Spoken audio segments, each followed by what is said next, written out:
on that one, yeah? Now I can have a background voice like Darth Vader. No, but welcome everyone to the final, the 10th episode in the now just bought by HBO series Strategic Planning for the Next of Us. The rest of us for the next. I was thinking about the next season already. No, most welcome. My name is Berg. You have my email there. I work at IM Swedish Development Partner in Lund, Sweden, as an advisor on methodology and a little bit of this and a little bit of that. Throughout a couple of months, we have now recorded 10. This is the 10th episode about the different steps in strategic planning. And last episode, you remember when we were talking about indicators. And I completely went bananas. It was so interesting. I love the indicators, and I feel that someone has to stand up for them.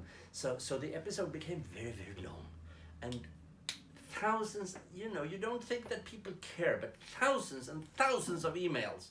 And actually 2 faxes came complaining about the length. Not because it was boring, but people were just drowning into the message. So they forgot to have lunch, and then they had problems, and So I would try to keep it short today. You help me with that, Linus. Behind the camera, like always, Linus.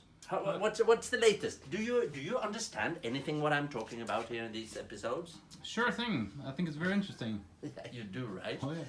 Well, the final episode today is about monitoring. Monitoring. So here we go. I would say, like, if someone of you are Christians, just before the communion, in Christian churches, the officiant or the priest or whatever it might be, they say, "Come, everything is ready." That means that you are welcome to the communion. Now I would say, "Come, everything is ready." You always you have everything you need now. Now it's just to get to work. You remember on TV, you have seen the series, "Orange is the New Black." And I don't know about that, but what I know is that monitoring is the new evaluation. Meaning that the difference between monitoring versus evaluation is that the monitoring is during implementation and evaluation is after implementation. That is the short version of it. And many times people, they say, "We need to do an evaluation." Well, how about the monitoring, I ask them. And they say, "No, we don't have funds for that. We don't have time for that." Okay, so if I may suggest something, if you have to choose between these two quite important things, go for the monitoring. Always! Because monitoring will make it possible for you not to just after everything realize that it was a hopeless thing. But in the monitoring, you can see from the beginning that is it working or is it not working, and you can adjust and you can make sure that you reach your targets. And the monitoring is there to make sure that we're moving in the right direction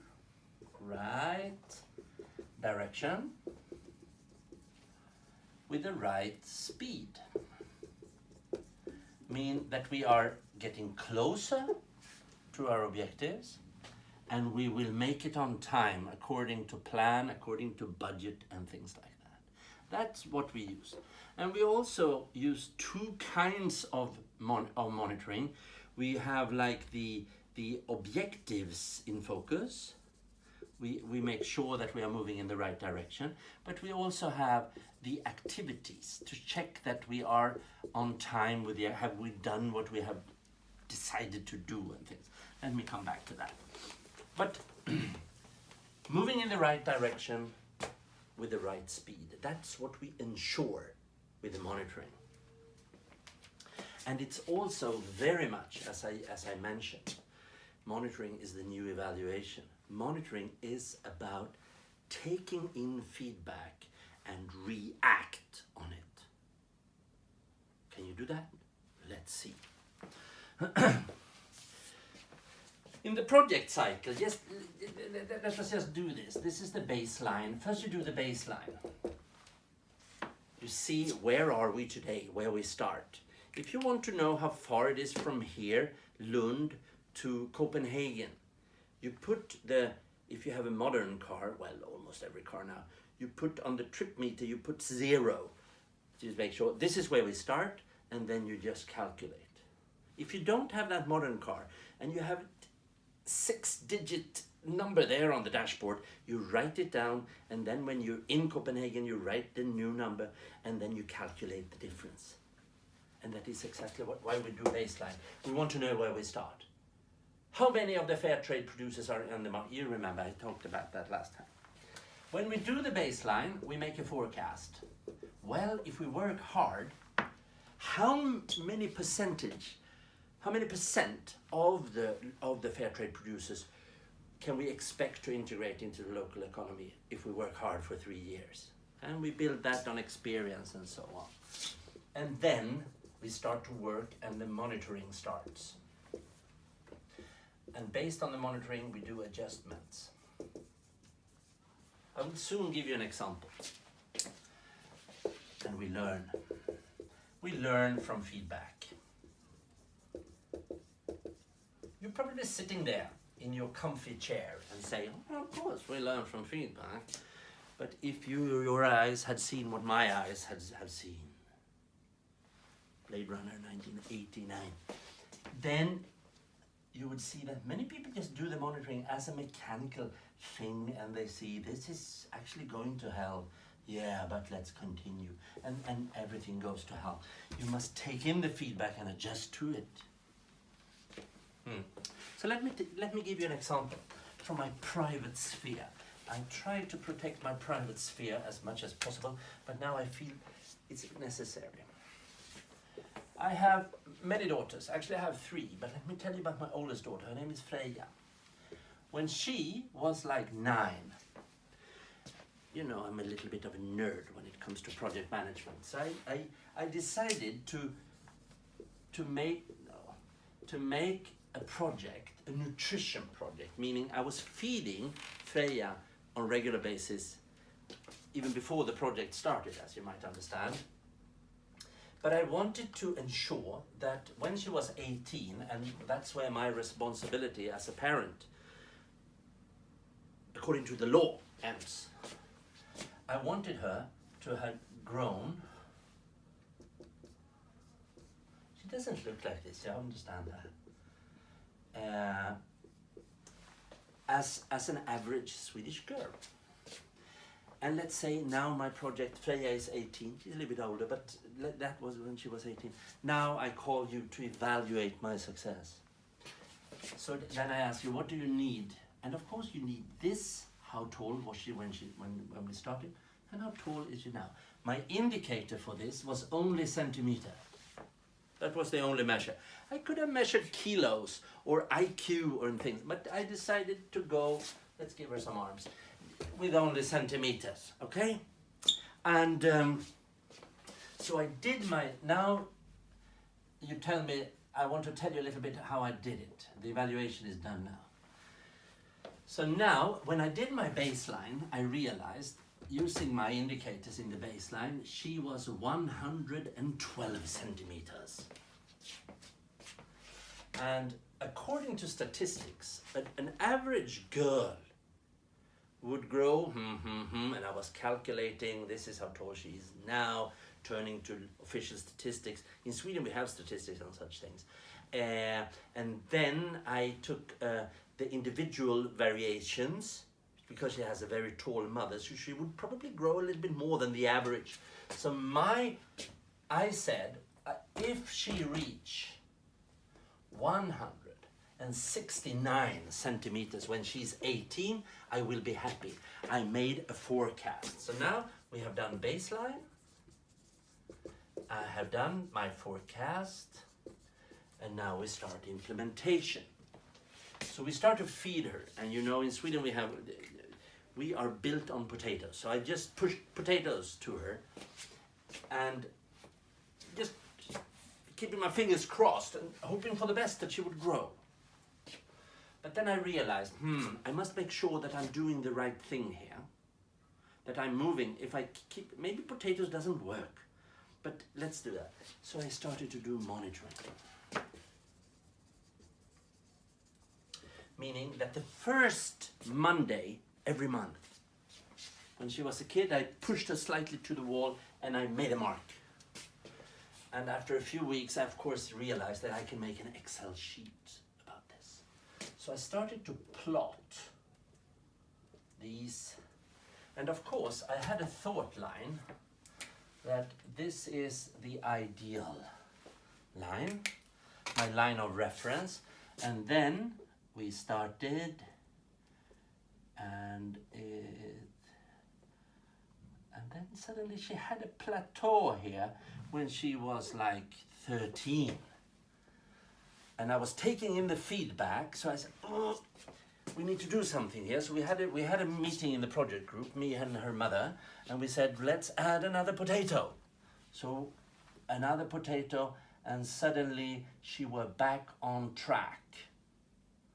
And I kept plotting, and I kept plotting, and I kept plotting. And at the end, the monitoring, first Monday every month. Kid, I pushed her when she got bigger and stronger. I said, could you please stand by the wall? And now, when we do the final, the project is over. She's 18. And I said, could you please? And we realized she's 173. Great success. We made it, not only what we expected, even more. Happy. We were drinking champagne. Cheerio.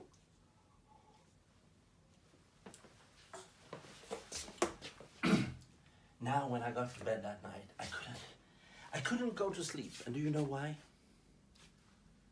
4 disturbing centimeters. My forecast was 169, and she's 173. What went wrong? Because as a good project leader, I want to take the feedback, because next time, because I have more kids that are in line, and I want to make better forecasts, more realistic. And I said, and then I called her mother. And she said, that's how she talked to me, mainly.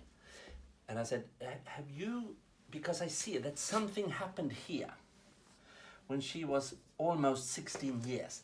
Then the curve got a little bit steeper. Have you given Freya more potatoes than we decided? No, are you for real? She said, no, I didn't. Bye. And she hung up on me.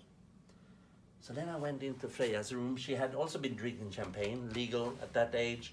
And I woke her up. Freya, wake up. Oh, what is this? I have a question. Oh, that's how she talks to me, especially when she have had champagne. And I said, do you know, you have... And she said, are you for real? Do you really care? Yes, I care. I want to be better. I want to learn. So I said, something happened here in May that year when you were about to become 16 years old. Do you know what that is? Yes. Suddenly she remembers. That was the month when she ended high school. And at that time she decided to drink Red Bull. 1 can of Red Bull per week, and we know about Red Bull, it gives you wings, it gives you strength. And when I was doing my forecast, the red line, I didn't think about the Red Bull effect. So now, I learned. So now when her baby brother, Theo, I asked, well, we want to do the same thing here, and I want to make a forecast. And according to official statistics, he will be 178. No, I think it was 79, actually, to be more precise. But then I realized the Red Bull effect. So I asked him, Theo, do you intend to start drinking Red Bull later on in your life? Definitely, he tells me. So I need to add, so he will probably be 183, which he actually is. So taking in the feedback from the monitoring, using my indicator, that's the way we roll. Well, this is the monitoring on objectives. We want to reach this, and we make a forecast, and we see if we want to reach that, we have a linear change, this would be the ideal, and we can monitor. Okay, just briefly on the monitoring on activities. I have many times, I have tried different, but what I usually use in my documentation is the traffic light monitoring. The traffic light, or as they say in the Republic of South Africa, the robots. You know the colors, we know, yes, look at this. In the next to every activity, in your operational plan, you put an empty traffic light. And then during monitoring, continuously, every week, you see, have we started? Yes. If we have started, if it's ongoing, then the yellow, we don't have yellow. The yellow is ongoing. If there's a red light, it means not started. And if it's green, it means finished. So that is a simple activity monitoring and a visual one. So then you can have a look at your annual plan with all the activities, and you can see red, red, red, red, red, red, red, red. Oh, we're in deep trouble. And you can you work on that. That is a simple thing to monitor the action plan. But to wrap it up, to wrap up the series and to wrap up this episode. Now, I don't want you people to drown into the message and miss your lunches, so that's why it's a little bit short this time. What you need to make a good monitoring, you need systems to collect and to compile data. Incoming data, Freya's growth, women's self-confidence, or whatever it might be. But you also need the right attitude. Attitude to learn from feedback. Because if you only have the systems, but you're still so absolutely sure that you're right, so everything that goes wrong, you blame on the context. And you say, well, it's not my fault that we have a change of government. But you see, now it's not working. Why? Because we have a change of government. Okay, what do we need to change here? We listen and learn from the feedback. You must have the systems to collect and analyze data, but you also need to have the right attitude. So, that was the 10th episode. What do I want you to remember from this? Well, a few things. Monitoring, touring is the new, do you remember, Linus? The new evaluation, exactly.